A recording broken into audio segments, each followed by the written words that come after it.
Hai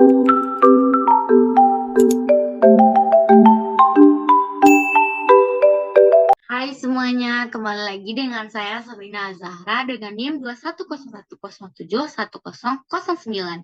Baiklah, pada minggu ini kita akan membahas materi tentang perbankan syariah.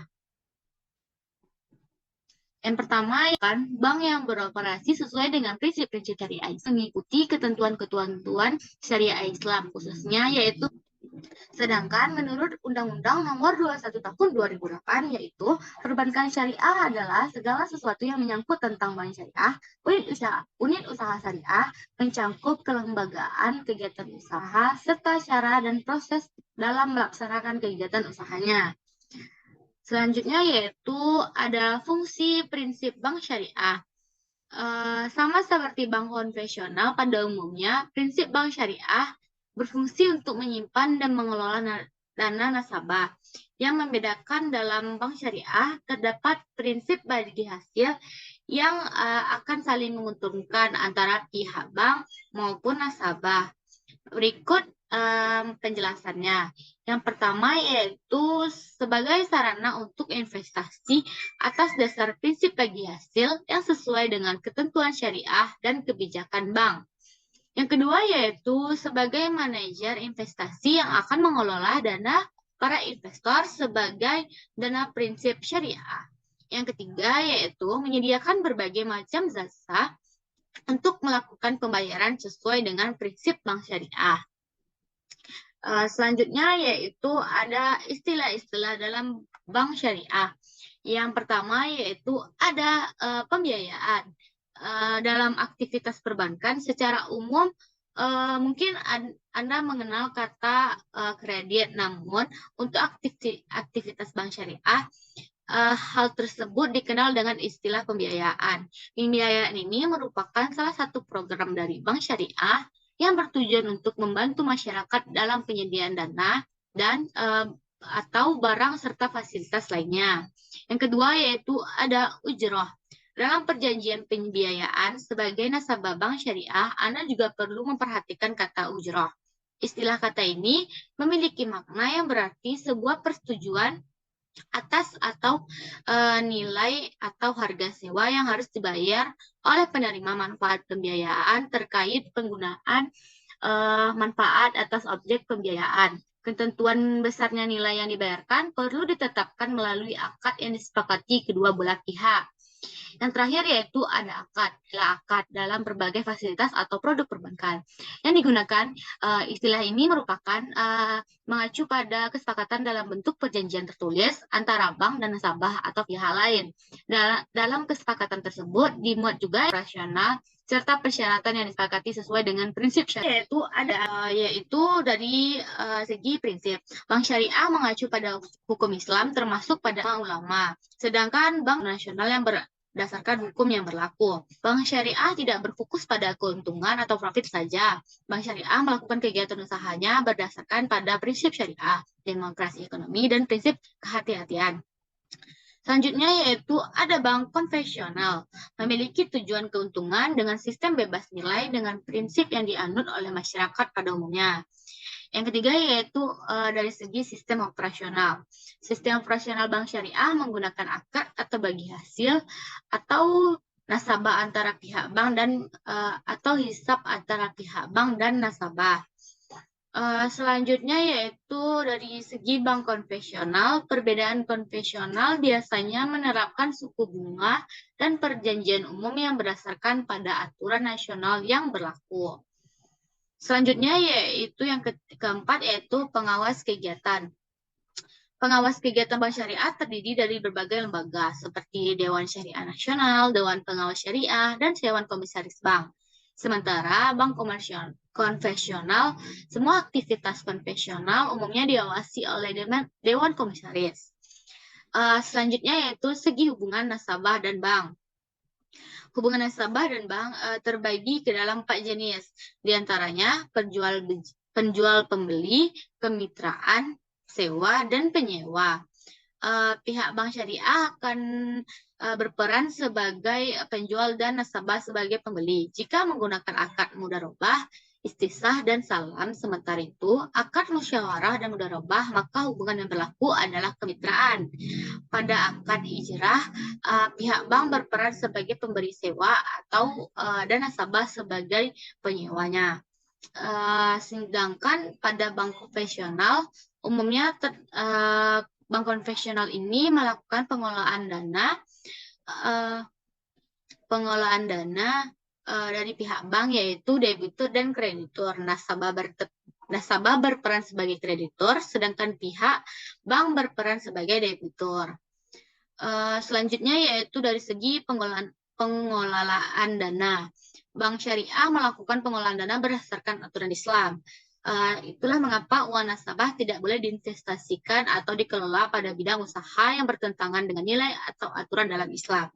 Sedangkan bank konvensional umumnya dapat melakukan pengelolaan dana di dalam seluruh lini bisnis menguntungkan di bawah aturan undang-undang yang berlaku. Selanjutnya yaitu ada dari segi kesepakatan yang berlaku. Bank syariah melakukan akad yang disertai oleh hukum Islam. Pada perbankan syariah terdapat berbagai jenis akad transaksi serta rukun dan syarat yang harus ditunaikan agar akad yang dilakukan antara pihak bank nasabah bisa sah. Sedangkan pada bank konvensional secara umumnya melakukan perjanjian secara hukum nasional. Yang terakhir yaitu ada segi dari denda. Bank syariah umumnya tidak ada aturan denda. Sebagai intinya, pihak bank syariah akan melakukan kesepakatan bersama. Sedangkan pada bank konvensional terdapat denda yang harus dibayar oleh nasabah ketika telat melakukan pembayaran. Selain itu, besarnya bunga atau denda bisa meningkat bila nasabah tidak membayar hingga batas waktu yang telah ditentukan. Selanjutnya yang terakhir yaitu ada produk dari bank syariah. Yaitu yang pertama ada al-wadiah atau simpanan. Al-wadiah yaitu dikenal dengan nama titipan atau simpanan. Prinsip al-wadiah ini merupakan titipan murni dari satu pihak ke pihak lain, baik perorangan maupun badan hukum yang harus dijaga dan dikembalikan kapan saja bila si penitip menghendaki. Di dalam yang kedua yaitu ada pembiayaan dengan bagi hasil. Dalam bank konvensional untuk penyaluran dananya kita mengenal istilah kredit atau pinjaman. Sedangkan dalam bank syariah untuk penyaluran dananya kita dikenal dengan istilah pembiayaan. Jika bank konvensional keuntungan bank diperoleh dari bunga yang dibebankan, maka bank syariah tidak ada istilah bunga. Akan tetapi bank syariah menerapkan sistem bagi hasil. Prinsip bagi hasil dalam syariah diterapkan dalam pembiayaan dapat dilakukan dengan 4 akad utama. Yaitu yang pertama ada al-musyarakah, yang kedua al-mudharabah, yang ketiga yaitu al-muzaraah, yang keempat yaitu al-musakah. Yang ketiga yaitu ada di al-mudharabah. Yaitu pengertiannya yaitu merupakan kegiatan jual beli pada harga pokok dengan tambahan keuntungan yang disepakati. Yang keempat yaitu beli. Sedangkan prinsip yang harus dianut adalah harus diketahui dan hukum awal pembayaran dan bentuk khusus dari akad bi'as as-salam. Oleh karena itu ketentuan dalam bai'as istisah merupakan ketentuan dan aturan dari bai'as as-salam. Pengertian bi'as istisah yaitu kontrak penjualan antara pembeli dengan produsen atau pembuat barang. Kedua belah pihak harus menyetujui atau sepakat terlebih dahulu tentang harga dan sistem pembayaran.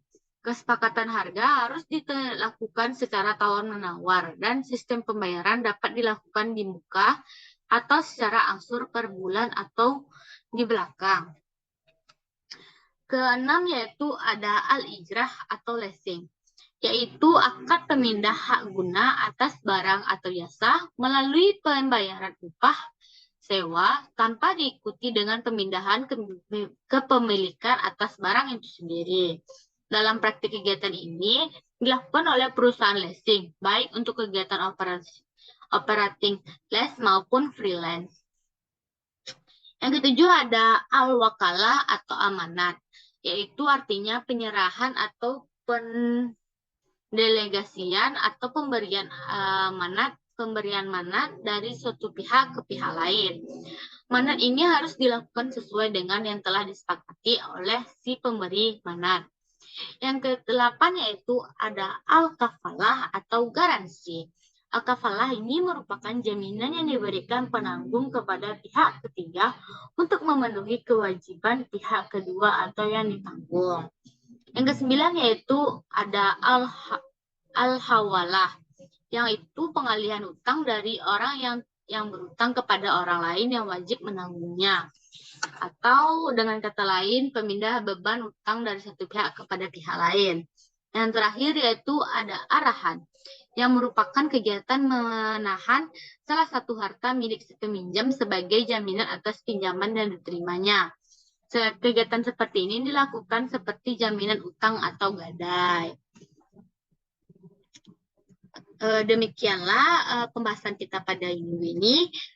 Bila ada salah atau kurang, saya mohon maaf. Assalamualaikum warahmatullahi wabarakatuh.